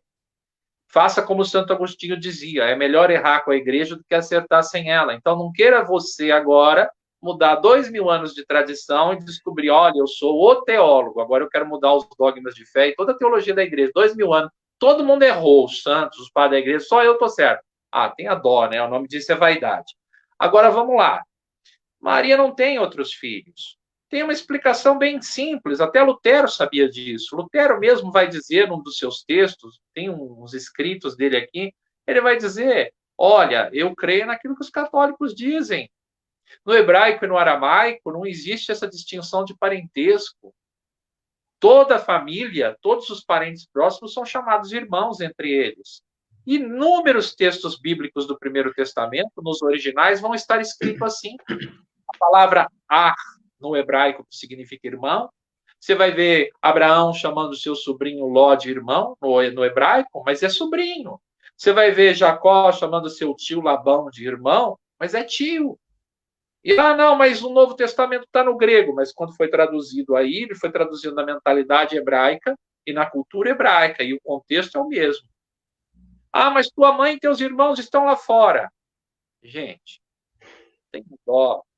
Vamos fazer um pequeno passeio pelos evangelhos para a gente entender isso e desatar esse nó de uma vez? A gente desata isso de uma vez, você não discute mais isso, combinado? Então, vamos lá. Quando nós temos no texto bíblico a Sagrada Família de Nazaré no nascimento de Jesus, quem está presente na cena, na Bíblia, no texto? Jesus, Maria e José. Então, já começa daí. Eu já provo que José não tinha filhos de um casamento anterior. Senão estaria Jesus, Maria, José e os filhos dele. Não tem filho nenhum aí. Acabou. A família de Nazaré são 3 pessoas. Nasceu Jesus. Ao 8º dia, Jesus vai passar pela circuncisão, porque Jesus é judeu. Não sei se vocês sabem. Tem gente que acha que Jesus é católico. Jesus é judeu, filho de mãe judia. Tá?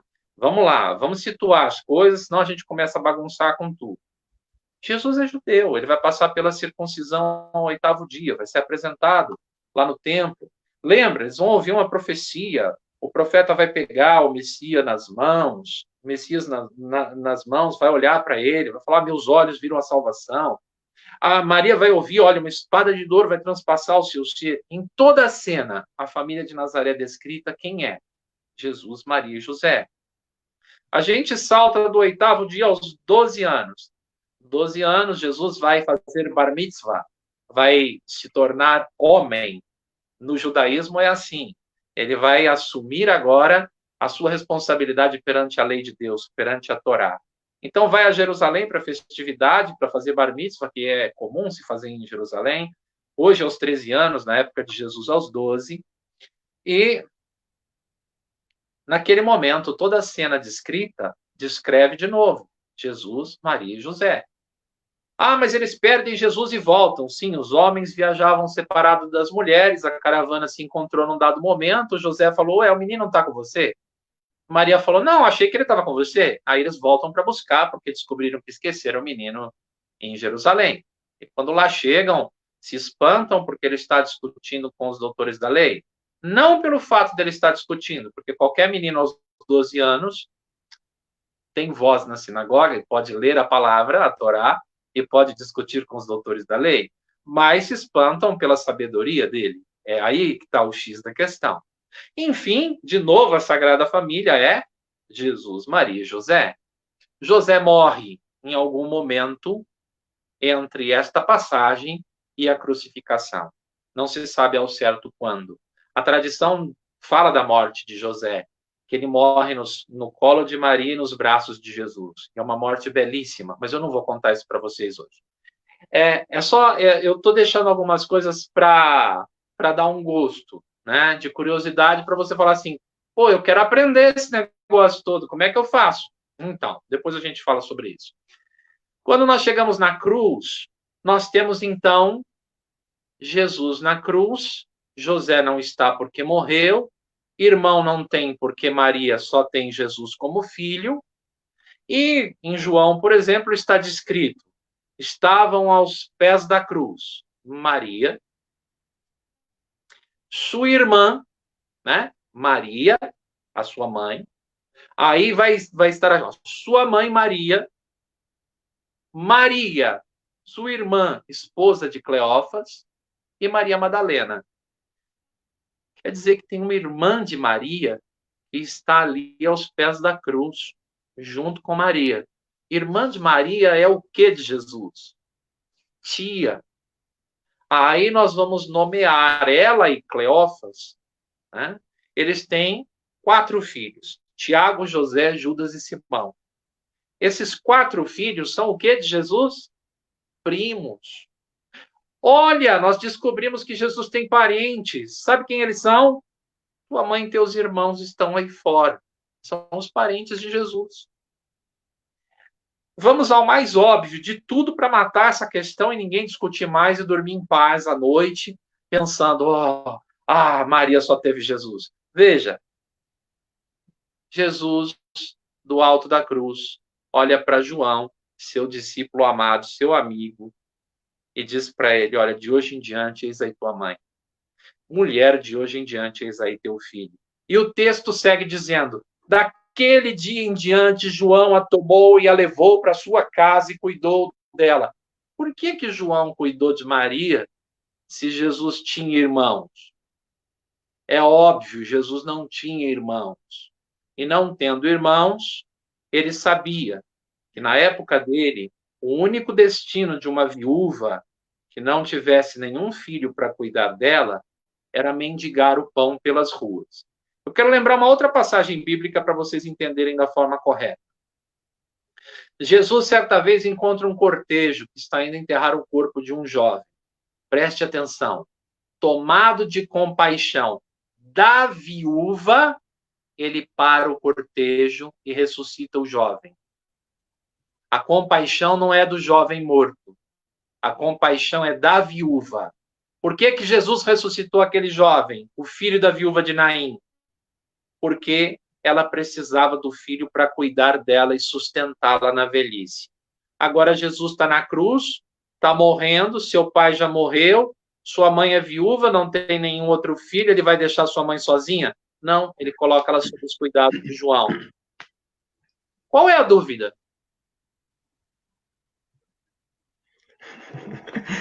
Falta muitas vezes, Márcio, eu sempre digo, as pessoas juntar o quebra-cabeça, né? Como diz, para um pouco, né? É igual um irmão, né? Nosso, separado, né? Em Cristo, vai falar uma das maiores heresias que existe de todos os tempos. Esse superou todos os tempos, entendeu? Superou todos os tempos. Dizer que como que pode dizer que Maria é mãe de Deus? Como é que pode dizer que Maria é mãe de Jesus? Criatura do céu. Lucas capítulo 1 está escrito que honra para mim vir a mim a mãe do meu Senhor. Adonai, pelo amor de Deus, meu pai. Não vamos nem pegar o Antigo Testamento. Uma virgem conceberá e darás à luz ao Emmanuel, que significa Deus conosco. Não vamos nem pegar aí, que tem mais de 5 citações bíblicas. Vamos ficar por aqui. Como é que pode, meu Deus? Eu vou dar uma colher de chá, que eu acho que ele estava tão empolgado para chamar a atenção, né? E acabou cometendo um garfo feio ainda, né? Irmão, tem um detalhe. O problema desse povo, às vezes, que faz esse tipo de afirmação equivocada, é que, de fato, na sua grande maioria, eles não leem a Bíblia, mas eles ficam com a orientação dos seus líderes, né? Então, a pessoa que está lá na frente, no púlpito, ensinou assim, ele entendeu assim, interpretou assim, mas o texto mesmo ele não leu. E aí ele não teve nem a capacidade de ler, aprofundar e se questionar a respeito do texto, ou tentar averiguar em torno do texto, para ver se ele entende o contexto, o momento histórico, a cultura, a época, a maneira como o trato familiar era dado, né? Então, assim, a igreja tem 4 definições dogmáticas sobre Maria que são muito importantes. Maria Imaculada Conceição, que ela foi concebida sem pecado. Isso é uma definição dogmática que a igreja fez em 1854, mas eu estou lembrando a data só para lembrar que em 1858, 4 anos mais tarde, Maria aparece em Lourdes e quando ela é questionada sobre o seu nome, ela diz, eu sou Imaculada Conceição. Só para acabar com o assunto, ela própria confirma o dogma. Tá? E lembrando que foram lugares diferentes, que apareceu uma pessoa que não tinha internet naquele tempo. Não tem nem como saber disso. Agora, você tem Maria como mãe de Deus, Maria como virgem perpétua, antes, durante e depois do parto, e você tem Maria na sua assunção aos céus. A virgindade perpétua, ela não é discutida só nessa questão dos filhos, não, tá? Tem também aquelas pessoas que vão fazer o seguinte: elas querem usar a ciência só quando é conveniente. Então, o fato de Maria ser virgem, eles vão dizer assim: ah, mas pela medicina, pela ciência, é impossível a uma mulher dar à luz e permanecer virgem. Eu poderia responder como o anjo Gabriel: a Deus nada é impossível. Mas eu vou tentar ser um pouco mais incisivo. É impossível também, pela ciência e pela medicina, a uma mulher conceber um filho sem um homem. Mas Maria concebeu de Deus. Por que ela pode conceber de Deus que é impossível? Por que ela pode ouvir do anjo que nada é impossível a Deus e na hora de dar a luz ela tem que se prender à ciência? Só nesse momento. Eu não entendo porque às vezes você percebe que a argumentação que é utilizada ela é tendenciosa, ela é maldosa. Ela só tem uma intenção: atacar os católicos e gerar dúvidas, gerar questionamentos. Maria é virgem antes, durante e depois do parto. São Tomás de Aquino diz que aquele que veio ao mundo para salvar o mundo de toda a corrupção, ele não ia começar corrompendo sua mãe. Começa daí. Para mim já é argumento suficiente. Convinha que ela fosse virgem e permanecesse virgem. E assim foi, sabe? Agora, é importante entender que os 4 dogmas chamados marianos, eles têm Cristo na sua centralidade. Porque, ao contrário do que algumas pessoas dizem, a nossa fé católica ela é cristocêntrica. Ela tem Jesus no centro. Então, nós poderíamos dizer assim: por que Maria é Imaculada Conceição? Por que ela foi concebida sem pecado?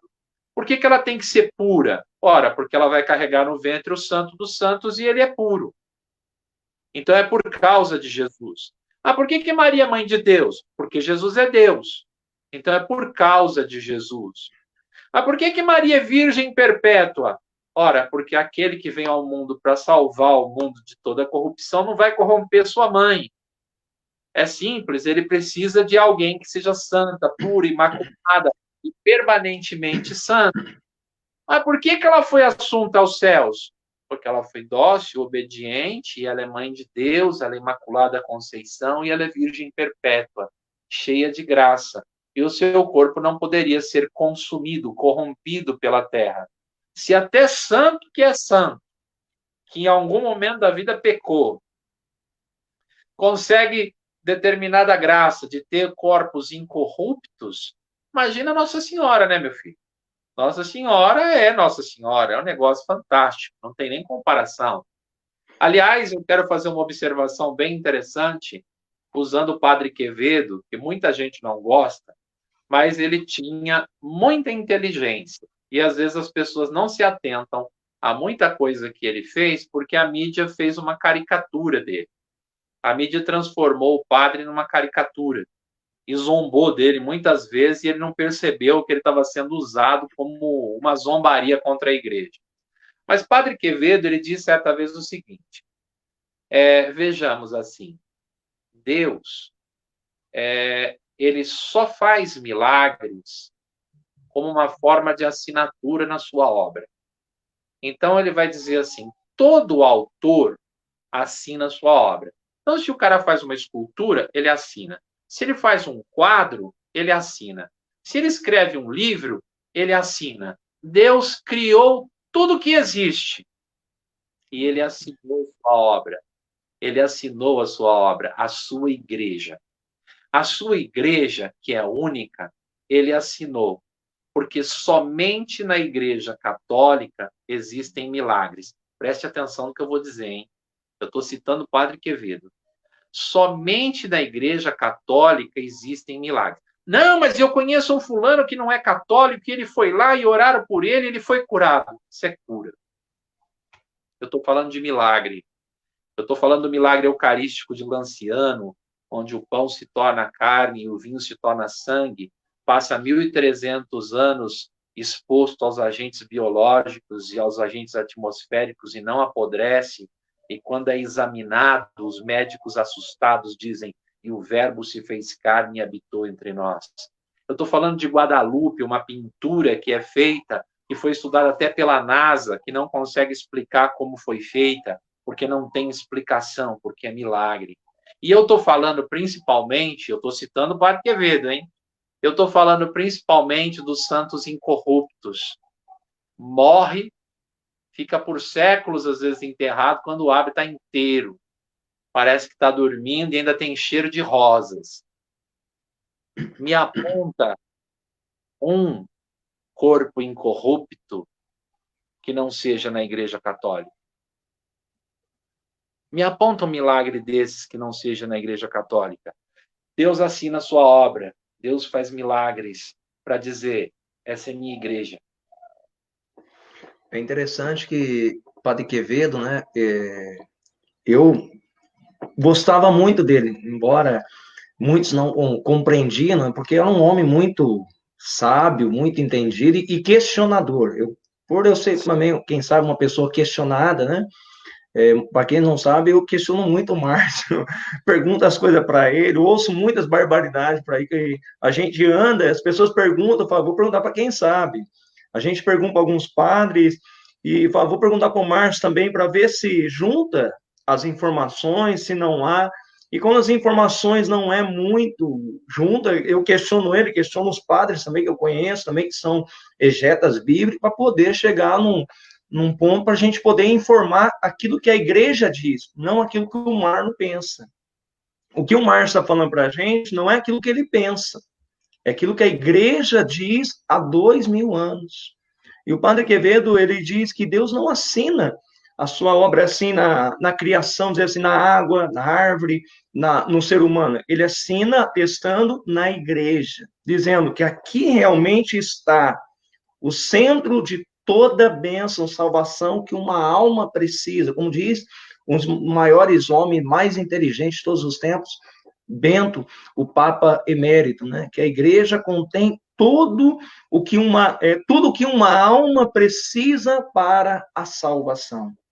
Sim. Eu quero só aqui fazer uma pergunta, Márcio, para a gente poder encerrar essa noite de partilha, porque eu achei muito propício que hoje é o dia de Nossa Senhora do Carmo, né? Sim. E eu sou apaixonado pelo Carmelo, São João da Cruz, Santa Teresa Ávila, Santa Teresinha Menino Jesus, e assim por diante, né? Mas antes de fazer essa pergunta, eu quero fazer uma pergunta do nosso irmão Márcio, do Fogo, lá de Campinas, da Diocese de Campinas. Ele diz assim, por que muitas pessoas têm medo de se consagrar a Maria? Uma pergunta, eu acho, meu ponto de vista, Márcio, Márcio e Márcio, depois o Márcio pode dizer mais clareza. Meu ponto de vista, muitas pessoas não se consagram a Maria, a Nossa Senhora, porque não conhece. Não conhece. Esse é o meu ponto de vista, porque aquele que conhece Nossa Senhora, ele vai querer fazer na sua vida um modelo da Santíssima Virgem Maria e, com certeza, vai seguir os métodos de Nossa Senhora para poder triunfar na glória de Deus. Márcio, fica à vontade. Sei que é um irmão que prega sobre isso praticamente quase todos os meses por aí. Ó, irmão, o Marcos aí é meu aluno, né? Esses meus Ele alunos... falou aqui. Veja bem. Muita gente tem receio de ter uma devoção mais próxima a Maria, porque às vezes na família, no círculo de amizades, tem muita proximidade com pessoas que praticam outra fé, e essas pessoas lançam dúvidas, né? Lançam questionamentos. E aí as pessoas, por não conhecerem o suficiente para responder, guardam aquela dúvida no coração.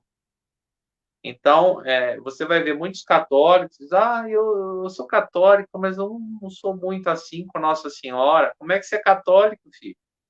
E não é muito assim com Nossa Senhora? Me explica isso.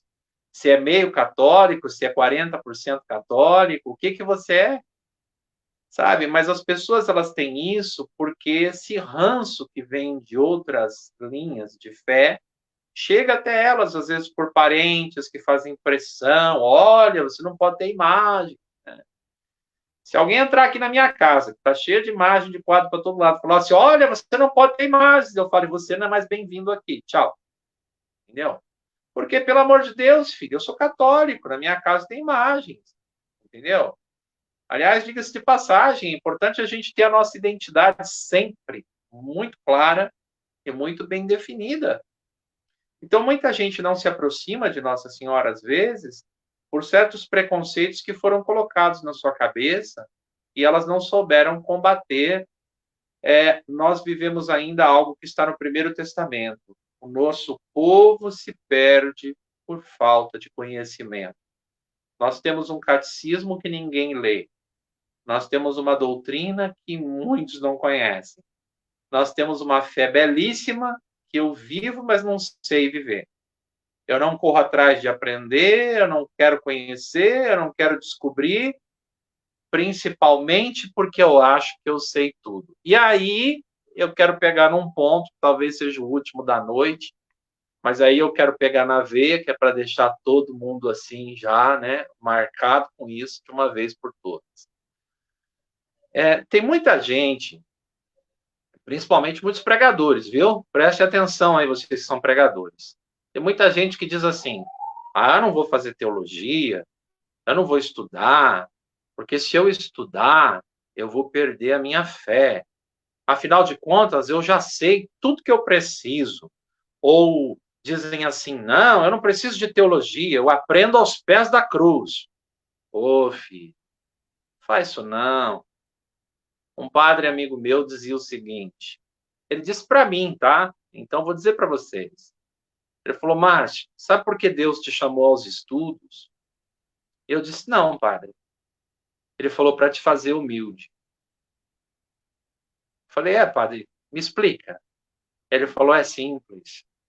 Quem Deus quer fazer humilde, ele faz estudar. Porque a primeira coisa que você descobre quando você começa a estudar é que você não sabe nada.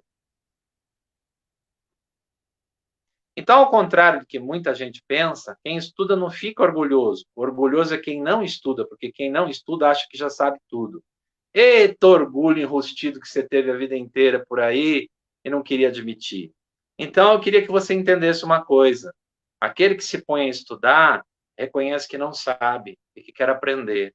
Eu estou estudando há muito tempo e eu não sei nada. Nada, nada. Se você achou que eu sei muita coisa, saiba você que eu não sei nada. Eu vou passar a minha vida inteira estudando e eu não vou conhecer toda a nossa fé. Precisaria de muito mais do que uma vida para conhecer toda a nossa fé.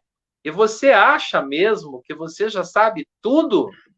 Então tá bom, então você é o cara.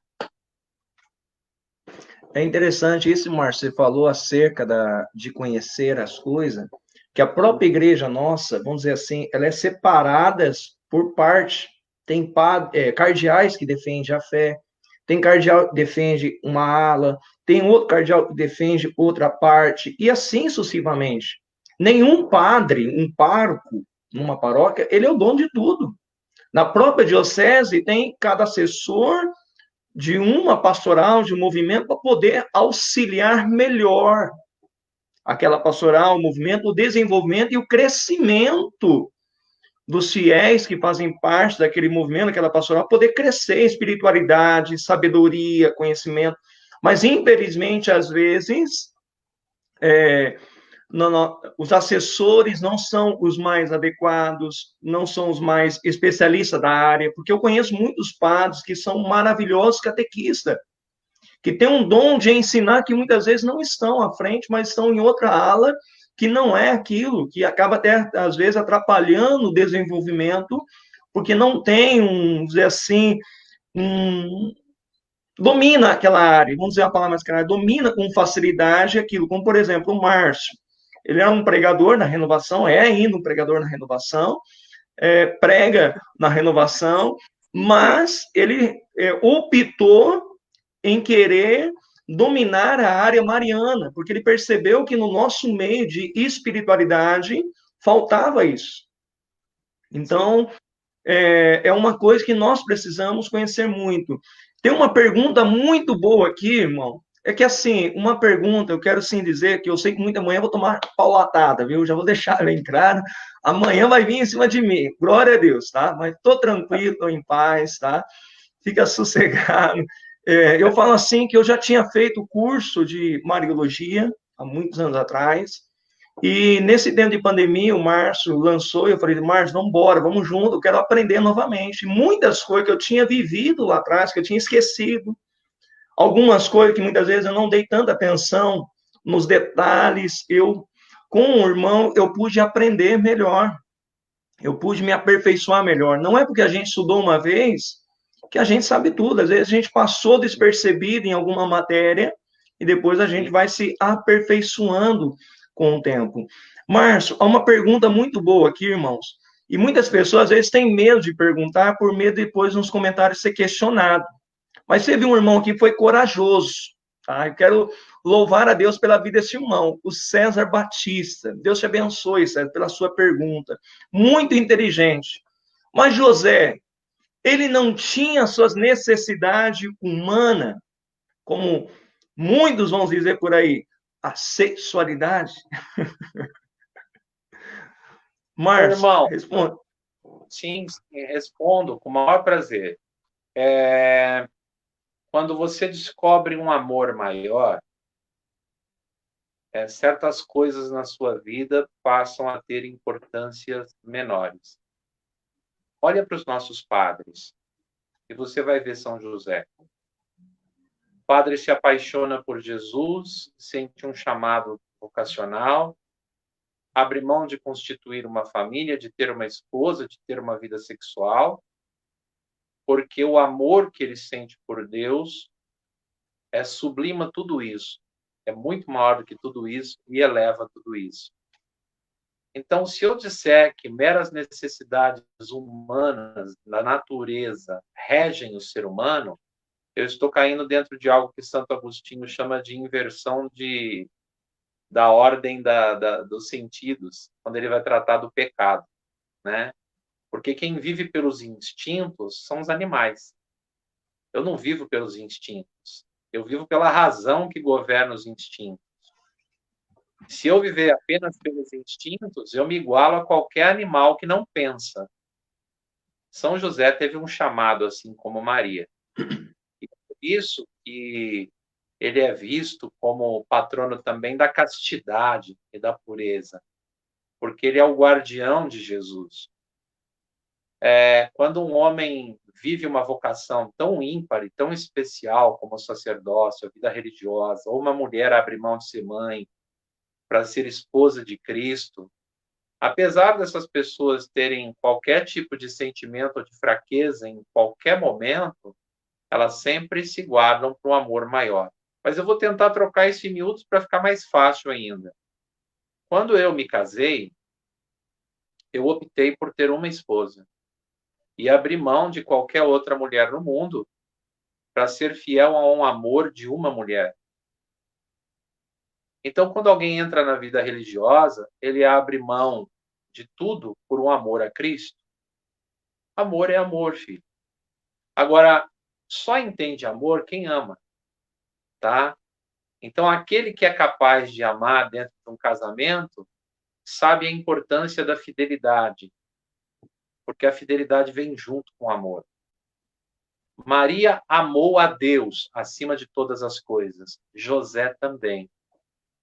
Então, voltando um pouquinho lá atrás, naquela questão da hierarquia do céu, só para deixar vocês com gostinho, agora nesse final, né? Maria é a mais alta de todas as criaturas. Depois vem todos os coros dos anjos. Depois, antes dos santos, vem São José, porque é o pai de Jesus. Depois vem todos os santos.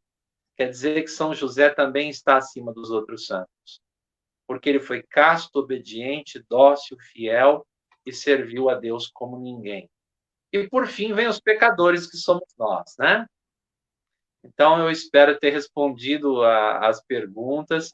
Quem tiver mais pergunta pode mandar tudo para o Marlon, que ele vai responder aí. É interessante, Márcio, você falando sobre isso, eu queria só acrescentar duas coisas, se você me permite. A própria pergunta de Jesus, né? Quando as pessoas chegam para Jesus e dizem assim, Jesus, aquele que casou duas, três vezes, quando chegar no reino do céu, quem encontrará? Jesus vai falar assim, olha, não existe isso. Embora a gente tenha isso na nossa mente, eu vou para o céu lá, vou encontrar minha avó, vou encontrar meu avô, vou encontrar o meu irmão, mas lá a gente será completamente outro mundo, diferente daquilo que a gente está habituado a Olha, Marcos, viver. é uma coisa interessante. Quando Deus chama Jeremias, Jeremias tem aí 17 anos, Jeremias está noivo. E ele tinha o desejo de se casar. Mas quando Deus lhe chama para a vida profética, não só o chama para ser profeta, mas diz para ele: você não vai casar e não vai gerar filhos. E Jeremias abre mão de tudo isso para viver uma vida só com o Senhor. Então, assim, isso não é novo. Não é no Novo Testamento que acontece. No Primeiro Testamento também Eunucos, acontece. né? Os Então, eunucos. Deus separa aquele que ele quer separar e separa como quer separar. Então, eu tenho que entender o que é amor. Porque se eu entendo o que é amor, eu entendo o que é vocação. E vocação é um chamado de amor. Seja o matrimônio, seja o sacerdócio, a vida celibatária é um chamado de amor. Então, só quem ama entende, tá? Então, eu diria a você que fez a pergunta, pergunte para o seu padre por que ele quer ser celibatário. E ele vai te dizer. Ele vai te dizer por que ele se apaixonou por Deus, por que ele abriu mão de tudo isso. José foi a mesma coisa. Embora casado com Maria, tendo direitos de esposo, eu quero que vocês pensem o seguinte: os dois estão na presença de Deus, de Jesus, que é Deus. Eles adoram Jesus no ventre de Maria, eles adoram Jesus no nascimento, eles adoram Jesus a vida inteira. Se você estivesse na presença do Santíssimo Sacramento a vida inteira, você ia ter tempo de pensar em outra coisa, filho? Acho que não. Então, às vezes. Já está respondido. Irmão, se você se encontrar com Jesus uma vez na vida, você muda de vida, você abre Pois, mão de muitas coisas. Imagine você viver com Jesus algum pois tempo na sua vida. Não vai é ter tempo para muita, outra coisa, não. é muita graça para a humanidade compreender. É muito mistério para a gente poder viver. Pois É, eu queria só dizer assim, Márcio, hoje de Nossa Senhora do Carmo, se falar um pouquinho assim, Nossa Senhora do Carmo, você visitou bastante lugares marianos, né? Eu sei disso. Alguns lugares você teve esse privilégio. Não sei se você passou por lá, ou pelo menos perto, eu tenho certeza que passou. no Mas se Carmelo, pudesse falar alguma coisa para nós assim deste monte aonde que Nossa Senhora do Carmo se revela como Nossa Senhora do Carmo para a igreja e para nós também. vou dizer um pequeno trecho, tá? Carmelo em hebraico, Carmo, significa vinha, vinha, tá? Então, essa vinha é o elo entre Maria e a vinha do Senhor. Maria é vinha do Senhor. Nossa Senhora do Carmo, a Maria, mãe, que é vinha do Senhor também. Esse nome aponta para uma montanha que fica em Israel, onde o profeta Elias fez o seu sucessor ali, Eliseu, fizeram história com Deus. Sim, eu estive lá. Eu estive no Carmelo, fui ao mosteiro do Carmelo, e daí surge a ordem carmelita, que é tão impactante, tão forte em toda a Europa no século XII, a partir da perseguição dos muçulmanos. Tem toda uma história interessante. Gente, é dia de Nossa Senhora do Carmo. Carmo, Fátima, Lourdes, Aparecida, não importa o título. Sempre que nós lembramos um dia de Maria, e aqui eu queria fechar dizendo isso, nós temos que nos lembrar que qualquer título que seja, qualquer apelido que seja que ela receba, ligado a uma ordem, ligado a uma situação, uma circunstância, a um povo, a uma região, a uma aparição, Maria é a mesma, sempre, tá? Eu acho engraçado que às vezes o católico diz assim: ah, eu não sou muito chegado a Nossa Senhora de Fátima, não, eu gosto mais de Nossa Senhora Aparecida. Ô, meu filho, Maria, Maria, as representações são distintas, são diferentes, mas Maria é uma só. Uma mulher judia, uma menina de 12 anos, que recebe a visita de um anjo e diz: faça-se em mim segundo a tua palavra. E a partir daí se inicia a plenitude dos tempos e dá-se início a obra redentora de Jesus, a nossa salvação, porque começa a ser gerado ali no seu ventre o próprio Filho de Deus. É isso, gente. Eu queria encerrar essa noite.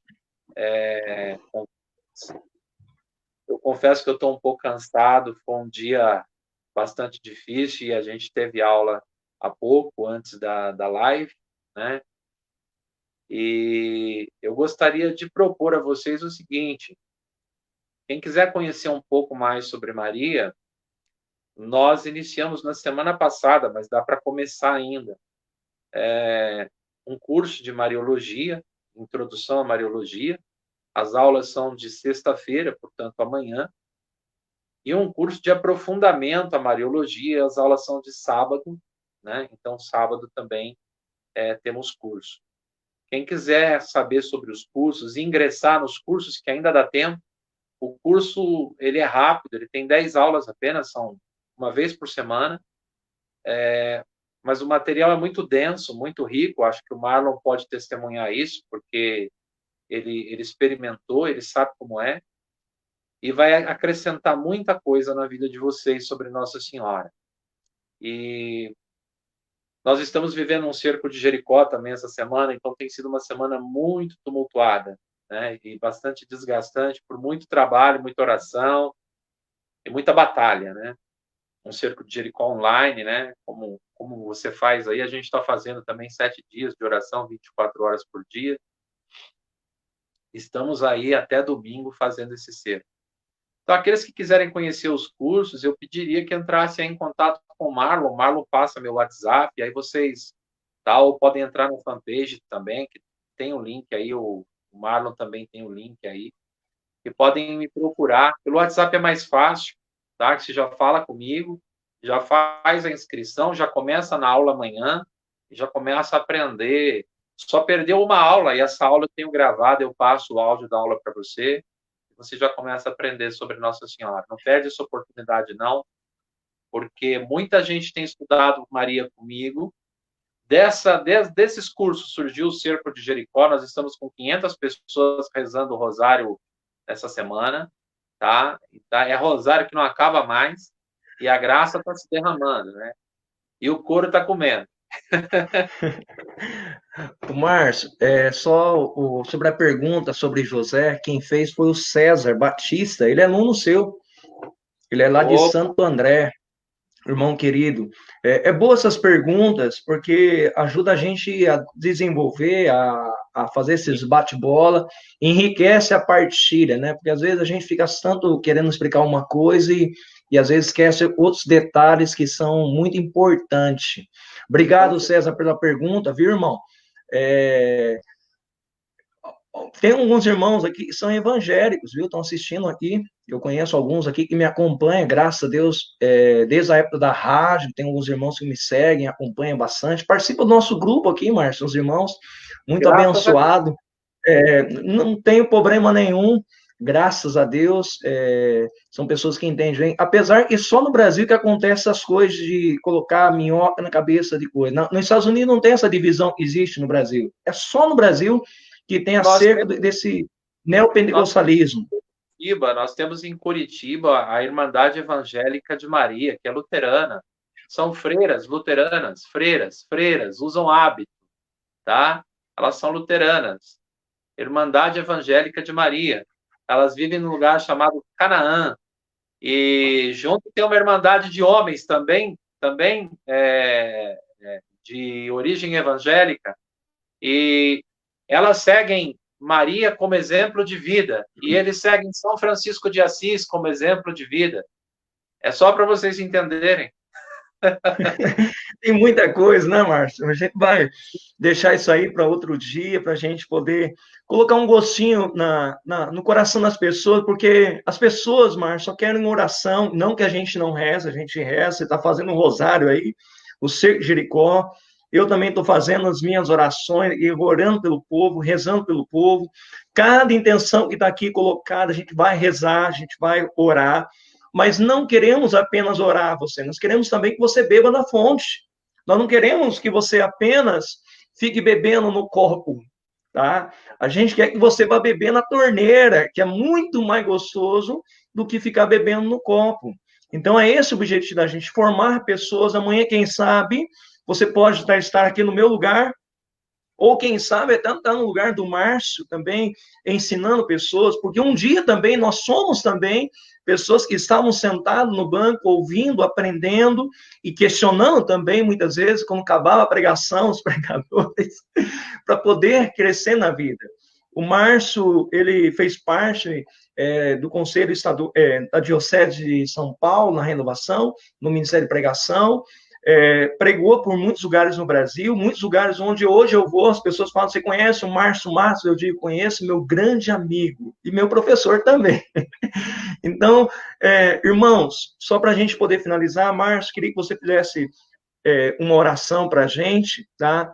Você que é um discípulo de Nossa Senhora, e queria que você pudesse fazer essa oração, colocando tantas pessoas, estão rezando por pessoas que estão nos hospitais, tem um irmão que está com, se eu não me engano, filho lá em Barretos, com câncer, situações muito delicadas, pessoas que perderam o esposo perante a pandemia, pessoas que perderam também a esposa decorrendo dessa pandemia, foram embora viver a sua vida em outro mundo, né, longe da presença de Deus, e outros também foram para a glória de Deus, né, recolhidos. Então, eu queria que você pudesse fazer essa oração para a gente, e depois eu vou dar uns recadinhos aqui, e a gente finaliza essa noite de partilha, de bênção, que eu tenho certeza que foi muito bom para muitos irmãos.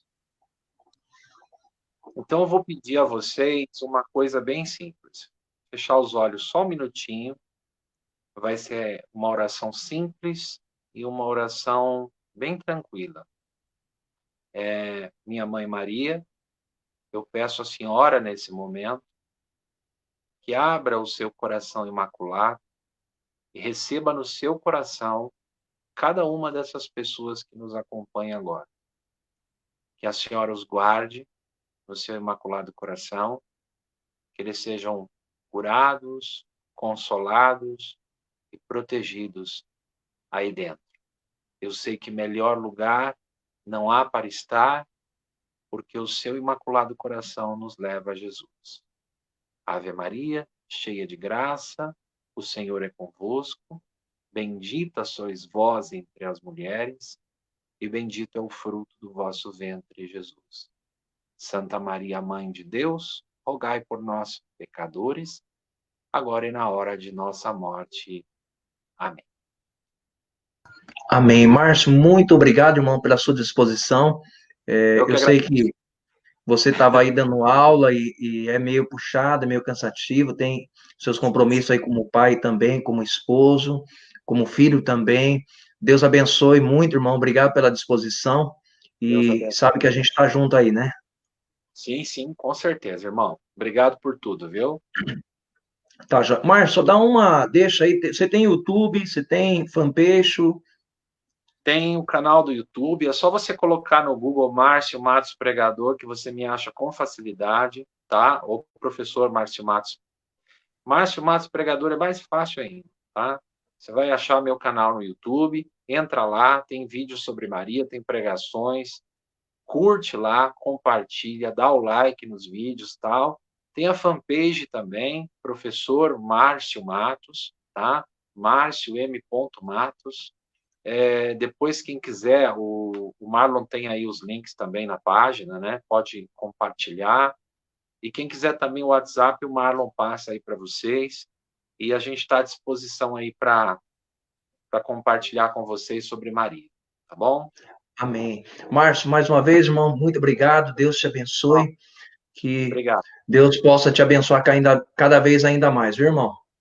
Deus abençoe você também, irmão. Salve Maria. Amém. Salve Maria, irmão. Querido irmão, querida irmã, eu quero só fazer um convite a você, como de costume, todo dia, às 8 horas da manhã, nós fazemos a nossa oração de manhã. Hoje, aliás, essa semana, rezamos com Nossa Senhora, lágrima de sangue da Virgem Poderosa. E quero convidar você a rezar comigo também. Amanhã, sexta-feira, encerrando essa semana, partilhamos a palavra de Deus, a liturgia diária, e também rezamos pelas suas intenções e também por tudo aquilo que nós estamos vivendo. Quero rezar com você, quero rezar por você. Por isso, participe conosco às 8 horas da manhã, aqui nessa mesma página. E se acaso você não pode rezar conosco ao vivo, reza depois. Tem um testemunho de uma irmã muito querida, ela recebeu uma graça, se eu não me engano, na terça-feira, de que o filhinho dela estava doente alguns dias, muita febre, e ela assistiu a live, rezou com a gente à noite, e eu rezei na manhã, e à noite ela foi agraciada pelas lágrimas de sangue da Virgem Poderosa. Reze conosco, esteja conosco, tenha certeza de ser bênção de Deus sobre a sua vida. Se acaso você queira conhecer melhor algumas coisas acerca com o Márcio, ficou alguma dúvida, quiser perguntar para mim ou até mesmo para o Márcio, quiser o contato dele, manda para mim no particular aí no mensagem que eu respondo, tá bom? A gente está aí para a gente poder crescer juntos em Deus, tá bom? Assim como o Márcio disse, muito bem, a gente só está aprendendo, vivendo a cada dia. Irmão, irmã, Cerco de Jericó, dia 1º de agosto até dia 7 de agosto, terço de Jericó para as famílias. Nós vamos rezar com você, com e por você. Se prepara, 24 horas de oração, 24 horas de bênção para a sua vida. Nós encerramos no dia 7 de julho, clamando o preciosíssimo sangue de Jesus, mais de 1.600 pessoas rezando 24 horas de oração. Muitos testemunhos. Depois vou postar aqui alguns para você poder estar acompanhando e também podendo desfrutar das bênçãos de Deus. Querido irmão, querida irmã, se você gostou da live de hoje, compartilha para que mais pessoas possam ser abençoadas. Amém, irmãos? A nossa proteção está no nome do Senhor, que fez o céu e que fez a terra. Abençoe-nos o Deus Todo-Poderoso, que é Pai, Filho e Espírito Santo. Amém. Fique na paz de Jesus, no amor da Santíssima Virgem Maria. Um abraço, meu irmão, e um beijo no teu coração. E até amanhã, se Deus quiser.